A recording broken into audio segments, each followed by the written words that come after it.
हमारे दोनों याचिकाकर्ताओं को बहुत फटकारा और बहुत उनको बुरा भला कहा। सुप्रीम कोर्ट यहीं तक नहीं रुका, सुप्रीम कोर्ट ने हम लोगों के खिलाफ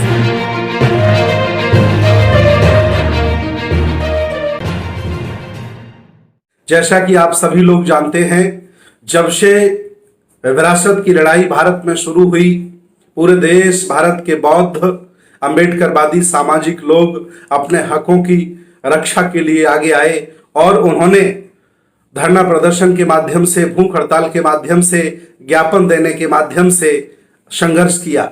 हम लोग इतना ही नहीं रुके, हम लोग भारतीय संविधान का जो तीसरा स्तंभ है न्यायपालिका, उसके तहत हम लोग हाई कोर्ट गए। हाई कोर्ट में हमें डिसमिस कर दिया गया, खारिज कर दिया गया। आज की वो तिथि है, आज सुप्रीम कोर्ट में दो याचिकाएं हमारी सुनवाई पर लगी थी। Doctor Ambedkar Bodhikunj foundation Munger Bihar, the Buddhist society of India Maharashtra Bihar, ये सारी याचिकाएं आज सुनवाई पर लगी थी। आज सुप्रीम कोर्ट में हम लोग पहुंचे और सुप्रीम कोर्ट ने हमें सुना और सुनने के बाद सभी याचिकाकर्ताओं को बहुत लताड़ा, कहा कि जब जजमेंट सुप्रीम कोर्ट कर चुका है तो उसी मसले पर आप दोबारा याचिकाएं क्यों लगा रहे हैं। और उन्होंने प्रधानमंत्री को कोटेड करते हुए कहा कि प्रधानमंत्री कहते रहते हैं कि देश भारत को कमजोर करने के लिए, राम मंदिर ना बनने के लिए जिस तरह से विदेशी फंडिंग हो रही है, मुझे आशा ही नहीं बल्कि पूरा विश्वास है कि ये लोग भी विदेशी फंडिंग जुटा रहे हैं, इसलिए बार बार याचिकाएं कर रहे हैं। हमारे दोनों याचिकाकर्ताओं को बहुत फटकारा और बहुत उनको बुरा भला कहा। सुप्रीम कोर्ट यहीं तक नहीं रुका, सुप्रीम कोर्ट ने हम लोगों के खिलाफ 1-1 लाख रुपए का जुर्माना लगाया और सीबीआई जांच कराने की मांग की। पता किया जाए कि लोगों को विदेशी फंड कितना मिला है।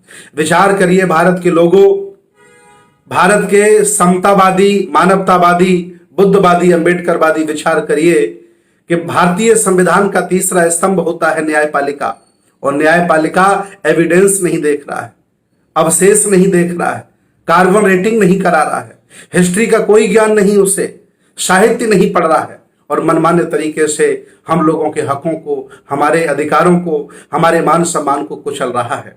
मुझे अब हाई कोर्ट पर और सुप्रीम कोर्ट पर विश्वास नहीं रहा है। मैं भारत के बौद्धों से, मानवतावादी लोगों से, विज्ञानवादी लोगों से, तर्कवादी लोगों से आह्वान करता हूं कि अब आप सुप्रीम कोर्ट, हाई कोर्ट के चक्कर में ना पड़े, आप सीधे जनता की अदालत में पहुंचे और जनता की अदालत ही इनकी मति को ठिकाने लगा सकती है। हम सब लोग आहत हैं, बहुत दुखी हैं कि आज सुप्रीम कोर्ट ने हम बौद्धों की कोई नहीं सुनी, एक भी नहीं मानी। हम लोग बहुत आहत हैं। अब हम लोग निराश नहीं होंगे, हम लोग हिम्मत नहीं खोएंगे, हम लोग अपनी आशा नहीं खोएंगे। हम संविधान के दायरे में इसका विरोध करते रहेंगे। जब भी कभी इतिहास लिखा जाएगा, हम लोगों का नाम कायरों में नहीं, हम लोगों का बहादुरों में लिखा जाएगा।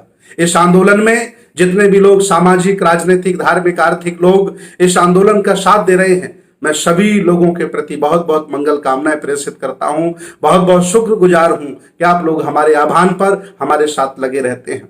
आज बहुत बुरी खबर है कि आज सुप्रीम कोर्ट ने जुर्माना लगाया है कि आपकी हिम्मत कैसे पड़ी, आप सुप्रीम कोर्ट राम मंदिर के खिलाफ चले आए।